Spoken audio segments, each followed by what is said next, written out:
बहुत समय पहले की बात है। एक राज्य का राजा बहुत चिंतित था क्योंकि उसकी पत्नी का जन्मदिन नजदीक आ रहा था। यूं तो कहने को वह राजा था, लेकिन फिर भी उनके वैवाहिक जीवन में हजारों प्रकार की समस्याएं थीं। परंतु राजा जन्मदिन पर अपनी पत्नी को एक ऐसा उपहार देना चाहता था कि जिससे उनके जीवन में जो दुख है वह कम से कम उस दिन के लिए दूर चला जाए। वह अपनी पत्नी को खुश करना चाहता था, किंतु आपने देखा होगा कि यह कार्य बहुत ही मुश्किल है, क्योंकि हम आज तक किसी को खुश नहीं कर पाए। हम चाहे लाख कोशिशें ही क्यों न कर लें, लेकिन हम कभी किसी को खुश नहीं कर पाते, क्योंकि यह खुशी हमारे पास नहीं है और न ही सामने वाले के पास है, जो हमारे पास है ही नहीं। वो हम किसी और को कैसे दे सकते हैं। अर्थात अगर आपको किसी दूसरे को खुशी देनी है तो सबसे पहले आपको खुश होना होगा, आपको खुश महसूस करना होगा, अर्थात वह खुशी आपके पास होनी चाहिए, तभी तो आप किसी और को खुश रख सकते हैं। एक दिन राजा ने सभी दरबारियों को दरबार में उपस्थित होने का आदेश दिया और साथ ही सभी मंत्रीगण भी वहां पर उपस्थित थे। तभी राजा ने सभी से सुझाव मांगा कि आखिर वह किस प्रकार अपनी पत्नी को जन्मदिन पर खुश कर सकता है। आखिर वह उन्हें कैसा उपहार दे जिस कारण राजा की पत्नी खुश हो सके। वहां पर उपस्थित सभी लोग अपने मन की बातें राजा से बताते हैं, परंतु राजा को वहां पर उपस्थित किसी भी व्यक्ति का कोई सुझाव पसंद ही नहीं आया। एक दिन संध्या के वक्त राजा अपने रथ से कहीं जा रहा था। तभी रास्ते में उसने एक बहुत ही सुंदर मूर्ति देखी। वह मूर्ति बहुत ही सुंदर और आकर्षक थी। उसे देखकर ऐसा प्रतीत होता था मानो उस मूर्ति में जान हो। उस मूर्ति को देखकर राजा बहुत प्रसन्न हुआ और वह तुरंत ही मूर्तिकार के पास पहुंचा और राजा उस मूर्तिकार से कहता है, तुम तो बहुत बड़े कलाकार हो, तुम्हारी मूर्तियों में चांद नजर आती है, ऐसा प्रतीत होता है कि तुम्हारी मूर्तियां जीवित हैं। हम तुम्हारी इन मूर्तियों को देखकर बहुत प्रसन्न हैं। हम चाहते हैं कि तुम्हारी सारी मूर्तियां हमारे दरबार में शामिल हों।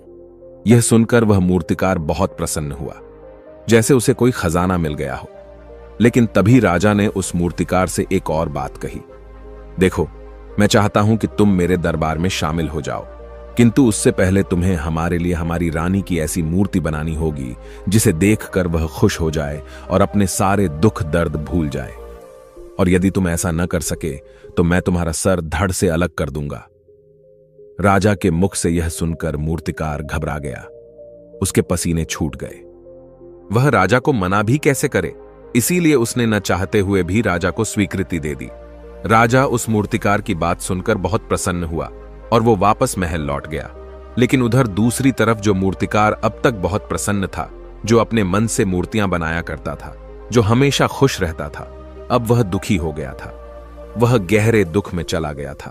वह डर के कारण रानी की मूर्तियां बनाना शुरू करता है, परंतु जो भी मूर्ति बनाता था उस मूर्ति को देखकर ऐसा प्रतीत होता था मानो वह मूर्ति बहुत दुखी है, उसे किसी प्रकार का कोई दुख है।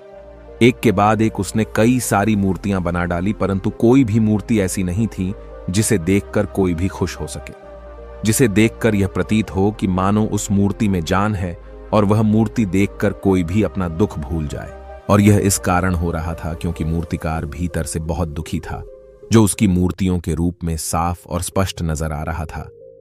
राजा ने उस मूर्तिकार को 1 सप्ताह का समय दिया था, किंतु 4 दिन तो उसने यूं ही व्यर्थ कर दिए। अब उसके पास केवल 3 दिन का ही समय बचा था, जिसके बारे में सोच सोचकर उस मूर्तिकार का गला सूखा जा रहा था। डर के कारण अब उसके हाथ पैर भी काम करना बंद कर चुके थे। उसके हाथ से हथौड़ी और छीनी तक नहीं चल रही थी और उसे अपना भविष्य नजर आ रहा था। उसे नजर आ रहा था कि राजा उसे मृत्यु दंड दे रहा है। उसके बाद उसके परिवार का क्या होगा, उसके परिवार को कौन संभालेगा, यह सोच सोचकर उस मूर्तिकार का मन बैठा जा रहा था। तभी उसने एक योजना बनाई। वह अपने परिवार को साथ लेकर रात ही में गांव छोड़कर चला जाएगा। यह सोचकर वह तुरंत घर लौटा। उसने सारा सामान बांधा, अपनी पत्नी और अपने बच्चों को भी तैयार किया। वह जैसे ही घर से निकलने वाला था कि तभी उसने देखा कि राजा के सिपाही वहां पर तैनात है। यह देखकर वह मूर्तिकार और भी घबरा गया। वह समझ नहीं पा रहा था कि क्या करे। यदि वह यहां से भागने की कोशिश करता है और पकड़ा जाता है तो राजा उसके साथ साथ उसके परिवार को भी मृत्यु दंड दे देंगे। वह कुछ समझ नहीं पा रहा था। तभी वह जमीन पर बैठ गया और रोने लगा और अपनी पत्नी से कहता है, अब से तुम्हें बच्चों का ख्याल रखना होगा। मेरा और तुम्हारा साथ यहीं तक था, क्योंकि राजा ने जिस प्रकार की मूर्ति का मुझे आदेश दिया है, मैं उस प्रकार की मूर्ति नहीं बना पा रहा, जिस कारण राजा मुझे मृत्यु दंड दे देंगे, वह मेरा सर धड़ से अलग कर देंगे, और उसके बाद तो तुम्हें ही बच्चों का ख्याल रखना होगा। इतना कहकर वो जोर जोर से फूट फूट कर रोने लगा। देखते ही देखते रात बीत गई और अगले दिन सुबह सुबह उस मूर्तिकार के दरवाजे पर एक गुरु भिक्षा मांगने आए। मूर्तिकार ने उन्हें भिक्षा लाकर दी तो मूर्तिकार बहुत परेशान लग रहा था, जिसे देखकर गुरुवर उस मूर्तिकार से कहते हैं, बेटा, हमारे जीवन में दुख और सुख तो आते ही रहते हैं। हमारे जीवन में दुख और समस्याएं तो होती ही हैं, किंतु इन सभी दुख और समस्याओं का समाधान और निवारण भी होता है, परंतु हम केवल दुख और समस्याएं ही देखते हैं।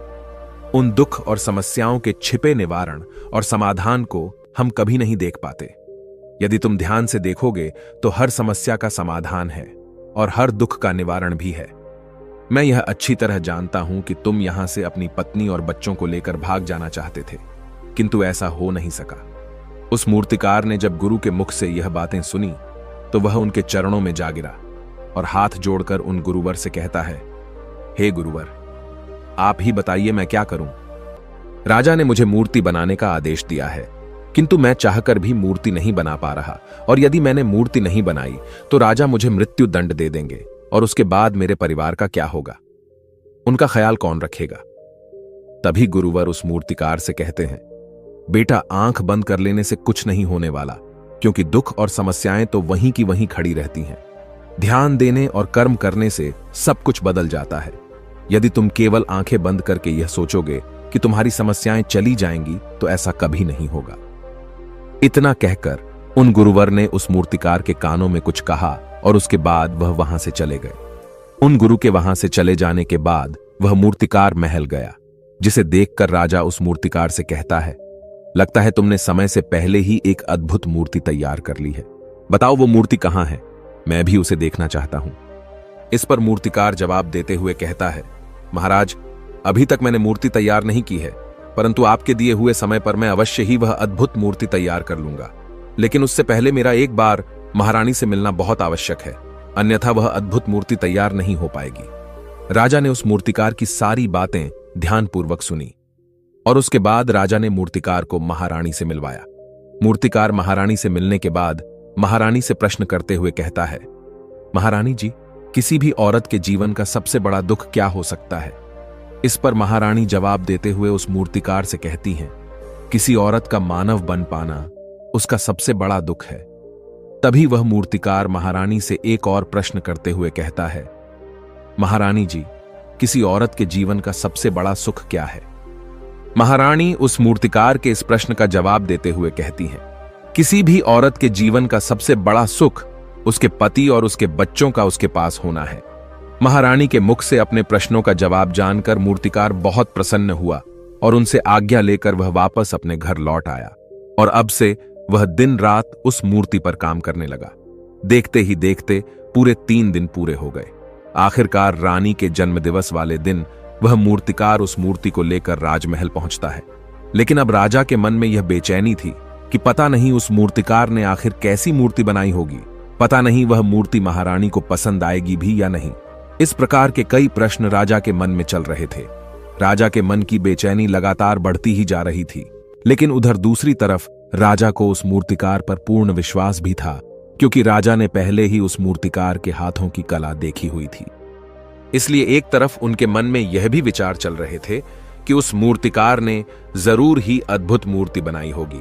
वह मूर्ति सफेद कपड़ों से ढकी हुई थी। तभी राजा ने उस मूर्ति की ओर इशारा करते हुए रानी से कहा, यह आपका जन्म दिवस का तोहफा है, इसे कबूल करें। उसके बाद रानी ने अपने हाथों से उस मूर्ति से वह कपड़ा हटाया और उस मूर्ति को देखते ही रानी की आंखों से आंसू बहने लगे, और यह देखकर राजा को ऐसा प्रतीत हुआ कि मानो महारानी को यह मूर्ति पसंद नहीं है।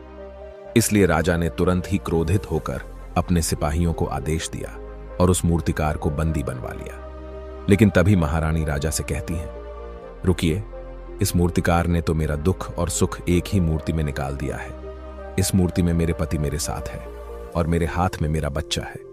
इससे सुंदर मूर्ति मैंने आज तक नहीं देखी। ये बहुत ही लाजवाब है, अद्भुत है। इससे सुंदर तोहफा मेरे लिए और कोई नहीं हो सकता। काश ऐसा मेरे जीवन में वास्तव में हो जाए, मेरे पति भी मेरे साथ हों और मेरे हाथों में मेरा बच्चा हो। महारानी की ये सारी बातें सुनकर और मूर्ति को देखकर राजा को अपनी गलती का एहसास हुआ। राजा अपनी प्रजा और अपने साम्राज्य की देख रेख में इतना व्यस्त रहता था कि वह कभी अपनी पत्नी को समय नहीं दे पाता था, जिस कारण राजा की आंखों से आंसू बहने लगे और दरबार में उपस्थित सभी लोग वह मूर्ति देखकर हैरान। आज तक किसी ने भी ऐसी सुंदर और जीवित मूर्ति नहीं देखी थी, जिसमें सुख और दुख एक साथ नजर आ रहे हों। उसके बाद उस राजा ने उस मूर्तिकार को रिहा करवाया और उसे ढेरों इनाम दिए और अपने राज्य दरबार में जगह भी दी। किंतु उस मूर्तिकार ने इनाम तो स्वीकार कर लिया, परंतु राज दरबार में उसे जगह नहीं ली और हाथ जोड़कर राजा से कहता है, हे महाराज, मेरी आपसे विनती है, आपने मुझे चेतावनी दी थी, यदि मैं ये मूर्ति नहीं बना सका तो आप मुझे मृत्यु दंड दे देंगे। किंतु मैं आपसे बस इतना ही कहना चाहता हूं, हम में से चाहे कोई भी प्राणी क्यों ना हो, सभी के प्राण उतने ही कीमती है जितना कि आपका या महारानी के हैं। इसीलिए किसी को भी बिना दोष के दंड नहीं देना चाहिए। मेरी पत्नी ने मुझसे कहा था कि राजा की दोस्ती और दुश्मनी दोनों ही अच्छी नहीं है, इसीलिए मुझे आपके राज दरबार में कोई स्थान नहीं चाहिए। मैं अपनी छोटी सी दुनिया में बहुत खुश हूं। मैं अपने छोटे से परिवार के साथ बहुत खुश हूं। मैं आज तक जो करता आया हूं मुझे वह पसंद है और मैं अपने पूरे जीवन काल वही करना चाहता हूं। मैं जैसा हूं, जिस हाल में हूं, मुझे बहुत प्रसन्नता है कि मैं आज इतना खुशहाल इंसान हूं। अब मुझे आज्ञा दीजिए। इतना कहकर वह मूर्तिकार वहां से चला गया। दोस्तों, इसी प्रकार हमारे जीवन में भी बहुत बड़े बड़े संकट और दुख आते जाते हैं, किंतु वास्तव में तो यह दुख और संकट हमें कुछ सिखाने के लिए आते हैं, किंतु हम तो केवल उन दुख और समस्याओं को ही देखते रह जाते हैं। हम उनका निवारण खोजने का तनिक भी प्रयास नहीं करते, और जब हम दुख के समय क्रोध करते हैं तो हम वास्तविकता में अपना ही नुकसान कर लेते हैं। जो व्यक्ति समझदार होते हैं वह अपने दुख और परेशानियों से यह सबक सीख ही लेते हैं कि उन्हें विषम परिस्थितियों में शांत रहकर उन दुखों का निवारण करना चाहिए, उन समस्याओं का समाधान करना चाहिए। किंतु हम में से अधिकांश लोग यह नहीं सीख पाते और वे लोग दुख और परेशानियों के समय पर क्रोधित हो ही जाते हैं। वह इस बात को अच्छी तरह जानते हैं कि हमें दुख और समस्या के समय पर शांत रहना चाहिए और उसका समाधान खोजने का प्रयास करना चाहिए, किंतु हम बार बार वही गलती दोहराते रहते हैं। जब भी हमारे सामने कोई विषम परिस्थिति उत्पन्न होती है तो हम बार बार क्रोधित हो जाते हैं और क्रोध में आकर हम अपना ही नुकसान कर लेते हैं, क्योंकि क्रोध में हम कभी भी कोई चीज सीख नहीं सकते। क्रोध में हमारा मस्तिष्क काम करना बंद कर देता है और उसे केवल वह परिस्थिति नजर आती है, वह समय नजर आता है जो उसके खिलाफ है और जो जीवन के दुखों से, इन समस्याओं से कुछ सीख नहीं पाता। ऐसा व्यक्ति पूर्ण रूप से एक दलदल में फंसे हुए इंसान की तरह है, जो परिस्थितियों के दलदल में कुछ इस प्रकार फंस चुका है कि वह वहां से निकल नहीं सकता। फिर वह चाहे कितना भी हाथ पैर क्यों न मार ले, और जितना हाथ पैर मारेगा वह उतना ही उस दलदल में फंसता चला जाएगा। जबकि आपको हाथ पैर न मारकर बल्कि शांत रहकर अपने मस्तिष्क का प्रयोग करना चाहिए और यह सोचना चाहिए कि इस दुख, इस समस्या और इस विषम परिस्थिति का समाधान क्या हो सकता है। किंतु आप तो अपने आप को पहले से ही दलदल में डाल चुके हैं और ऐसी स्थिति में आप बाहर निकलने के बारे में न सोचकर लगातार और हाथ पैर मारकर आप अपने आप को उस दलदल में और भी नीचे डुबाते जा रहे, तो ऐसी परिस्थिति में आप भला उस समस्या, उस परिस्थिति का सामना कैसे करेंगे, वहां से बाहर कैसे निकलेंगे। और वहीं पर जो व्यक्ति थोड़े भी जागृत है, जो दुख और समस्याओं का निवारण और समाधान खोजने में वास्तव में अपना समय लगाते हैं, वह यह जानते हैं कि निवारण और समाधान एक हीरे की तरह है, वह हीरे की खान की तरह है। जिस प्रकार एक हीरे को ढूंढा जाता है, फिर उसे तराशा जाता है, जिसके बाद उस हीरे की कीमत बहुमूल्य हो जाती है, ठीक वैसे ही दुख और समस्या में समाधान और निवारण खोजने की आवश्यकता होती है और वह हमें खोजने भी चाहिए। और जब आपको मिल जाते हैं तब आपको एक ऐसी संपदा मिलती है, एक ऐसी समझ, एक ऐसा विश्वास, एक ऐसी शक्ति मिलती है कि उसके बाद आपके सामने जब भी कोई समस्या या कोई परेशानी आती है तो आप अकेले नहीं होते, बल्कि आप यह समझ जाते हैं कि वह विषम परिस्थिति आपको कुछ सिखाने आई है और आप उसका डटकर सामना करते हैं। उससे वह सारी चीजें सीखते हैं जो वह आपको सिखाना चाहती है और उसके बाद आप और भी मजबूत होते चले जाते हैं। आपका विश्वास और भी बढ़ता चला जाता है, आप और भी शक्तिवान और बलवान होते चले जाते हैं। इसीलिए महात्मा बुद्ध कहते हैं कि यदि दुख है तो उसका निवारण भी है। यदि समस्या है तो उसका समाधान भी है। इसीलिए केवल दुख में उलझे मत रहिए, बल्कि उस दुख का निवारण कीजिए, और यही आपको करना चाहिए। केवल हाथ पर हाथ धरे बैठे रहने से या फिर यूं ही समय को व्यर्थ गंवाने से आपको कभी भी उसका निवारण नहीं मिलेगा, बल्कि जितना आप उस दुख और समस्या से अपनी जान छुड़ाकर भागने की कोशिश करेंगे, उतनी ही तीव्रता से आपके पीछे भागेगी। और जैसे जैसे समय बीतता जाएगा, वह दुख और समस्या और भी विकराल रूप ले लेगी, और तब उसका सामना करना और भी मुश्किल हो जाएगा। इसलिए यदि कोई दुख और समस्या अभी आपके सामने है, तो उसे लड़िए, डटकर सामना कीजिए, उससे सीखिए और निवारण कीजिए।